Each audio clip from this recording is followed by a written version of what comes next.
Téléstar, vous rejoignez officiellement l'aventure The Voice 2023. Réalisez-vous ce qui vous arrive? Maxence, pas du tout.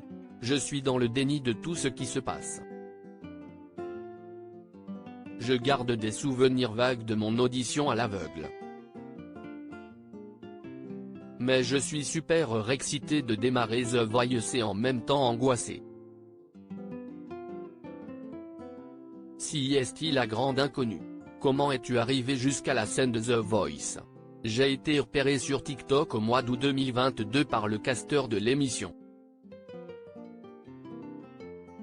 Je suis directement monté à Paris pour la suite. En fait, j'ai un peu hésité parce que j'avais déjà postulé à The Voice Kids en 2017 pour la saison 5. J'avais passé toutes les étapes mais je n'avais pas été retenu à la dernière. À l'époque j'étais plein de rêves donc j'étais tombé de haut même si est le plus bel exercice auquel je m'étais confronté. Pour The Voice, je savais déjà comment ça se passait mais je doutais sur ma progression. J'avais envie que ma place dans l'aventure soit vraiment justifiée. Au moins grâce à mon expérience je sais que tout peut s'arrêter du jour au lendemain. La musique m'a sorti de beaucoup de choses dans mon adolescence. Monter sur scène était vraiment un rêve de petit garçon? Oui, j'ai toujours aimé faire ça. Quand j'étais petit, à l'anniversaire des 50 ans de ma tête, je suis monté sur scène et volé le micro pour pouvoir chanter. Cette passion est familiale. Mon arrière-grand-mère a toujours chanté comme ma grand-mère et ma mère. À la maison il y a toujours de la musique. Le son est très important pour nous.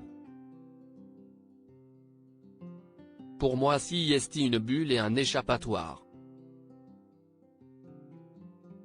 La musique me permet de me révéler tel que je suis, à me construire.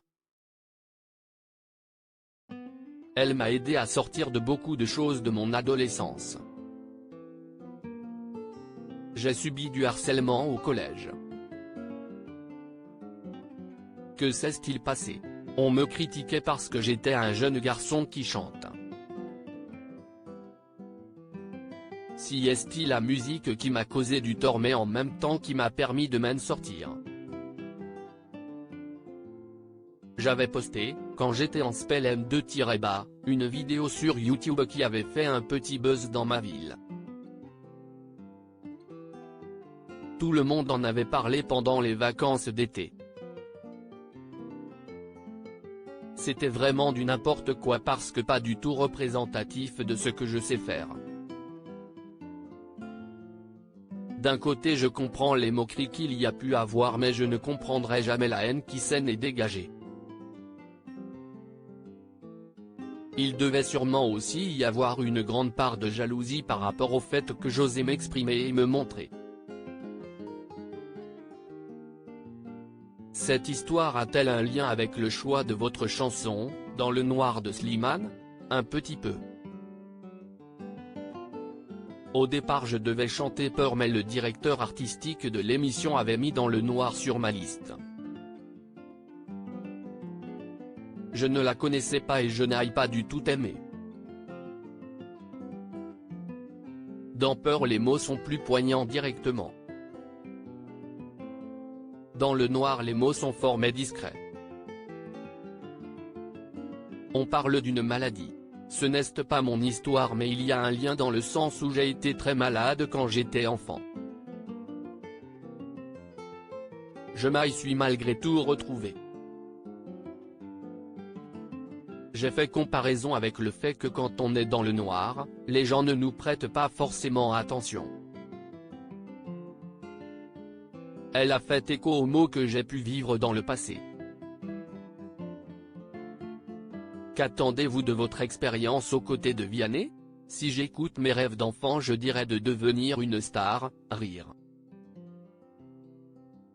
En fait, je souhaite une reconnaissance et une mise en abîme de ma voix et de l'artiste que je souhaiterais devenir. J'aimerais que le grand public me découvre. J'avais une petite préférence pour Zazie car elle correspond plus à mon univers musical mais elle ne cesse pas retourner.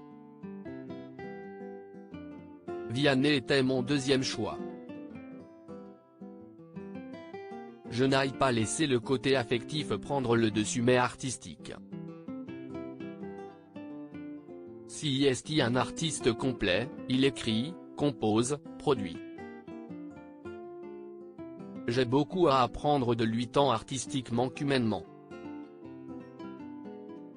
Pourquoi est-ce si important pour vous de chanter pour votre arrière-grand-mère Raymonde?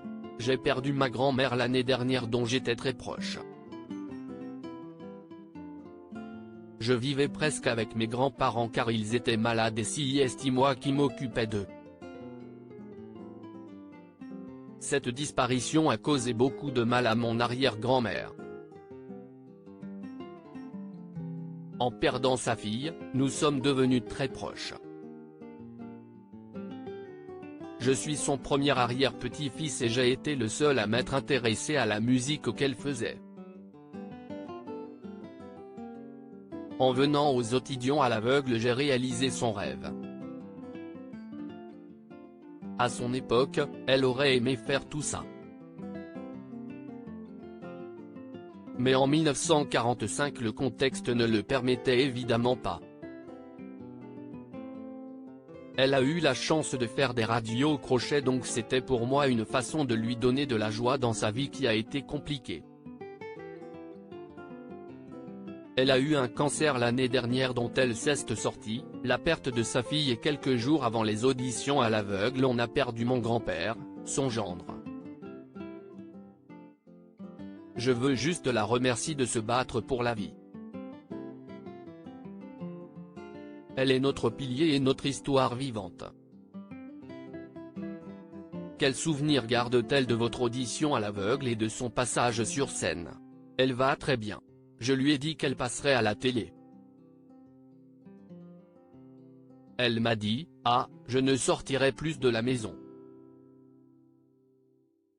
Imagine on me reconnaît dans la rue. Je vais devenir une star.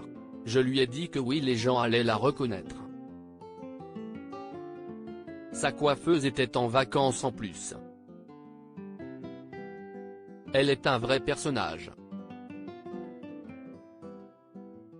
Quelques jours avant les auditions elle ne voulait pas venir car elle ne voulait pas rester debout en attendant mon passage. Elle a fait sa star mais je sais que c'était surtout de la gêne. Elle est très pudique. Elle garde un merveilleux souvenir de tout ça avec Nikos et Amel Bent dont elle est totalement fan.